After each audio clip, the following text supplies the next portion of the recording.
जो इस press conference का बुनियादी मकसद है, Jammu Kashmir civil society forum sub division Tangmarg ने इसका एहतमाम किया, जिसके हमारे यहाँ प्रेसिडेंट हैं मोगरे साहब। अक्सर टंगमरग के लोग, टंगमरग के जीहस अफराद ने मेरे साथ फ़ोन पर रब्ता किया, मेरे सब डिवीजन प्रेसिडेंट से रब्ता किया कि Jammu Kashmir civil society forum रियासत के मामलात नेशनल लेवल पर भी जो इशूज़ होते हैं उन पर बात करते हैं।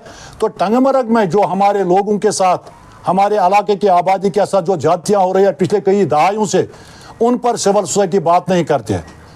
तो हमने भी समझा, वी बिलोंग टू टंगमरग, हम टंगमरग के रहने वाले हैं, हम इस एरिया के रहने वाले हैं, हमारे लिए ये जिम्मेदारी है कि हम सोशल इश्यूज़ और जो हमारे इस वक्त हैं इन पे बात करते हैं। तो जो हमारे इकोनॉमिक इश्यूज़ हैं, हमारे एनवायरनमेंट के साथ भी जो इश्यूज़ जुड़े हैं, हमारे हेल्थ सेक्टर के साथ भी इश्यूज़ जो जुड़े हैं, उन पर हम बात करेंगे। सबसे पहले जिस इशू पर मैं बात करूंगा, जो काफ़ी अहम इशू है, जो हमारी लाइफ लाइन है, नाले फ़ैरोज़पोरा, इसकी एक इंटरनेशनल अहमियत भी है।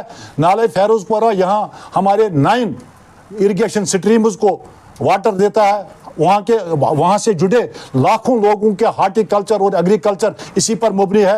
इलाका नाला फ़ैरोज़पोरा हमारी पहचान है, टूरिज़म के लिए भी एक अहम ज़रिया है। लेकिन जब हम पिछले कई 10, 15, 20 साल से हम देख रहे हैं, फ़ैरोज़पुर नाला से 20-20 इंच पाइप्स को उठा के यहाँ के पानी को और दूसरे डिस्ट्रिक्टों में भेज के, और आज जो हाल है टंगमरग का, आज जो हाल है यहाँ के 9 इरिगेशन कैनाल से वाबस्ता लोगों के ज़राअत का, उनके बागात का, उनके पास्चर्स का, जो भी हमारे एनवायरनमेंट का, हमारे पीने के वाटर पर जो इसका असर है, मुझे लगता है हम डिवास्टेशन की तरफ जा रहे हैं। और जून और जुलाई के बाद आप सब लोग वाकिफ हैं, हमारी बेटियों को, हमारी माओं को चूल्हा जलाने के लिए पानी नहीं मिलता है। यह अफसोस का मकाम है। एक वाटर रिजर्वर पर जो मंबा है फ़ैरोज़पुर नाला, यहाँ के रहने वाले लोग अब सरकार से मुतालबा करते हैं जून और जुलाई में हमें पोर्टेबल वाटर टैंकर भेजा जाए, और ये नाइंसाफी है।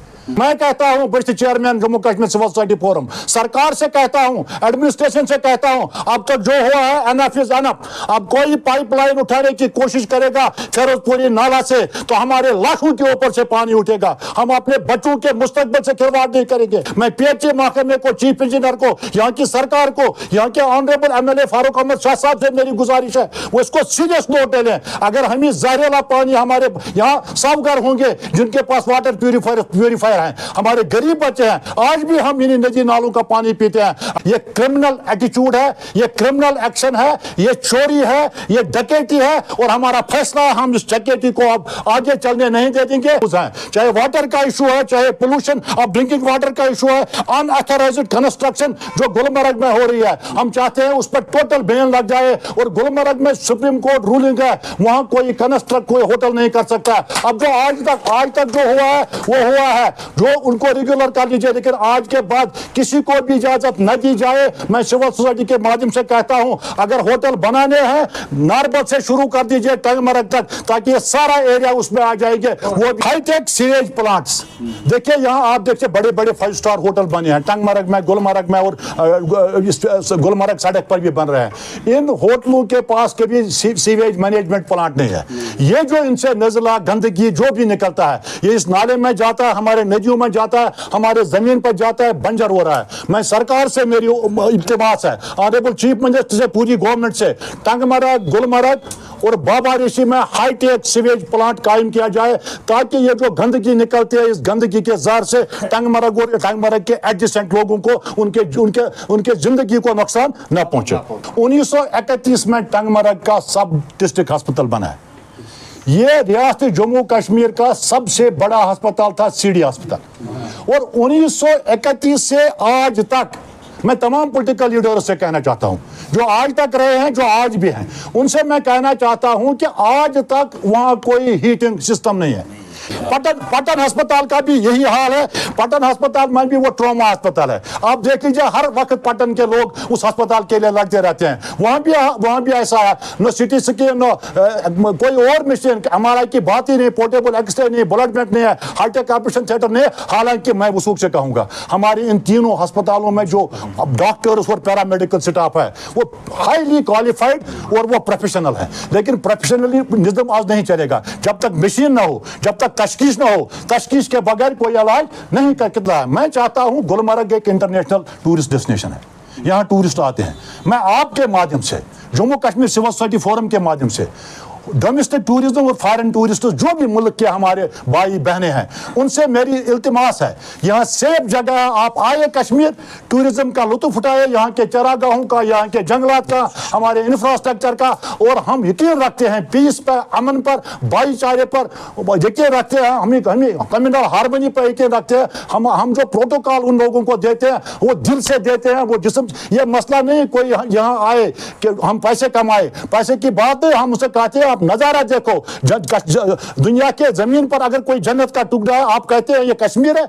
तो मरकजी सरकार और रियासती सरकार से भी मैं कहना चाहता हूं, अगर ये ताज है तो इस ताज के लिए खुसूसी पैकेज जो टूरिज्म से वाबस्ता लोग हैं, वो इस जो यहाँ पहलगाम में दिलदोज वाक़ा हुआ है, जहाँ हमारी भाई बहनें जो हमारे जिगर हैं, उनकी जानों का जिया हुआ है, जिसको हमने उस वक्त भी सबसे पहले सिविल सोसाइटी ने कंडेम किया, आज भी कंडेम करते हुए इनह्यूमन एक्शन से वो जुल्म और बर्बरियत था, उसको ऐसे वाक़ात नहीं होने चाहिए। लेकिन ये रिक्वेस्ट करता हूँ उससे जो लाखों लोग यहाँ वापस हैं टूरिस्ट ट्रेड से, हमारा पोनी वाला, हमारे रेडे वाला, हमारा दुकानदार, हमारे हजारों बच्चों ने 30-30 लाख 40-40 लाख की गाड़ियां लाई है टूरिज्म के लिए। अब 30-30 हजार का इनको किस्त है। मैं सरकार से कहना चाहता हूं, जो भी टूरिस्ट ट्रेड से वापस आए रियासत जम्मू कश्मीर में, बिलखुसूस गुलमर्ग में, उन्होंने जो बैंक से लोन लिया है उस पर मॉरिटोरियम लग जाए, उस पर सूद पर रोक लग जाए। जब तक टूरिज्म रिवाइवल हो जाए वो बैंक का लोन वापस भर देंगे।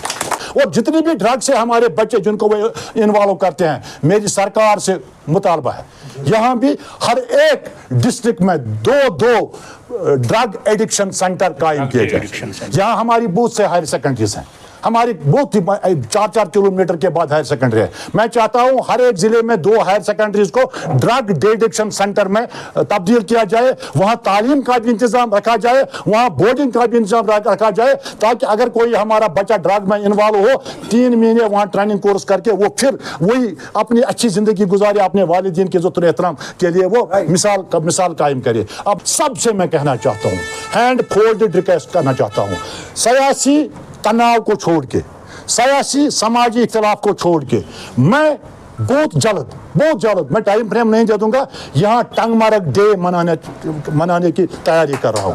टंगमर्ग के तमाम सियासतदानों से मेरी अपील है, रिक्वेस्ट है, ऑनरेबल एमएलए से लेके जितने भी सियासतदान हैं, वो महकमा तालीम को सियासी उखाड़ा न बनाए।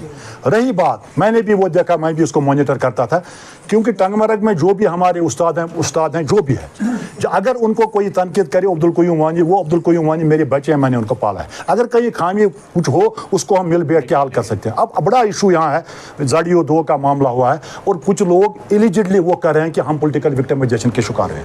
वो भी है, हकीकत हो सकती है, नहीं भी हो सकती है। मैं ये कहना चाहता हूँ, ये जो ZDO साहिबान है, ये भी हमारे बच्चे, और जो पॉलिटिकली विक्टिमाइज हुए हैं वो भी मेरे बच्चे हैं, क्योंकि मैंने सबों को पाला है। न मैं इनके साथ जाति होने दे दूंगा, न मैं उनके साथ जाति होने दे। ये ZDO का ओहदा है, ये एडमिनिस्ट्रेटिव लेवल पर इनके फैसले होते हैं। कौन यहाँ ZDO है, कोई हक साहब है, कोई दूसरे का नाम जफर इकबाल साहब है, इनको सरकार ने भेजा। जब सरकार चाहिए उनको उस ओहदे से हटा सकते हैं। ये मेरे हाथ में नहीं है, ना उनके खुद नहीं आए। लेकिन उनसे मेरी गुजारिश है, पॉलिटिकल इंटर फंड्स तो हर जगह 10-15% होती है। मैं तमाम अफसरों से, टंगमर्ग के अफसरों से कहना चाहता हूँ, 10% पॉलिटिकल इंटर फंड्स आप कर सकते हैं। एमएलए का कौन टीचर कहाँ है, किसी जगह स्कूल में टीचर्स कम है, किसी जगह स्टाफ कम है, उसमें वो कर सकते हैं। लेकिन 100% जो है नेप 23 है ना, 2020 उसमें बिल्कुल डिवाइस रूल्स हैं। महकमा तालीम कैसे चले, अफसर को क्या करना है, मातहत को क्या करना है, किस स्कूल में कितने उस्ताद हैं, कितने बच्चे होने चाहिए, क्लासरूम कितना होना चाहिए, उस पर हमें मेरे ख्याल में इंटरफेयर करने की जरूरत नहीं है। कहीं आज लालपुरा में 10 साल का बच्चा, I was the first man जिसने इस पर कंडेम किया। और मैं यहाँ के जो हमारे SDPO साहब फैजान साहब, SHO टंगमर्ग और SHO ये कुंजर, और हमारे DIG साहब, हमारे मकसूद साहब हैं, बड़े रोल मॉडल पुलिस अफसर SP साहब, जो वो भी, उनसे भी मेरी रिक्वेस्ट है, ड्रग्स के खिलाफ, ड्रग एडिक्ट्स को रिहेबिलिटेशन सेंटर में भेज दो। और जो ड्रग माफिया है आप कस लो, टाइट कस लो विद आयरन हैंड, और हम उनको साथ दे देंगे। और जो इसमें लालपुरा में वाक़ा हुआ है, ऐसे बहुत वाक़ा है। आज हमारे बच्चे खुदकुशी कर रहे हैं। और सोशल फोन में जो सोशल मीडिया एडिक्शन है, ये ड्रग एडिक्शन भी ज़्यादा खतरनाक है। वालिदैन को चाहे वो अपने बच्चों के फ़ोन को मॉनिटर करे, वो अपने बच्चों के इसको लैपटॉप को मॉनिटर करे, वो अपने बच्चों के कमरों को मॉनिटर करे, वो अपने बच्चों के जितने भी कॉन्टैक्ट्स हैं उनको मॉनिटर करे, और उस्तादों को उसके बारे में मतलब रोशनास करें। और दूसरी बात है सोसाइटी उसमें कुछ प्रोग्राम रखें। हाँ बिल्कुल, डेफिनेटली मैं आप बैठे नीचे, डेफिनेटली मैं आपको एक बार, यहाँ बदकिस्मती है। यहाँ जब कोई स्कूल में कहीं जगह पर कोई सेमिनार होता है, कोई जिसमें पॉलिटिकल लीडर भी होते हैं, एडमिनिस्ट्रेशन भी होती है, वो सिविल सोसाइटी को वहाँ इसलिए नहीं बुलाते हैं कि हम अंडर शेड मत हो जाए।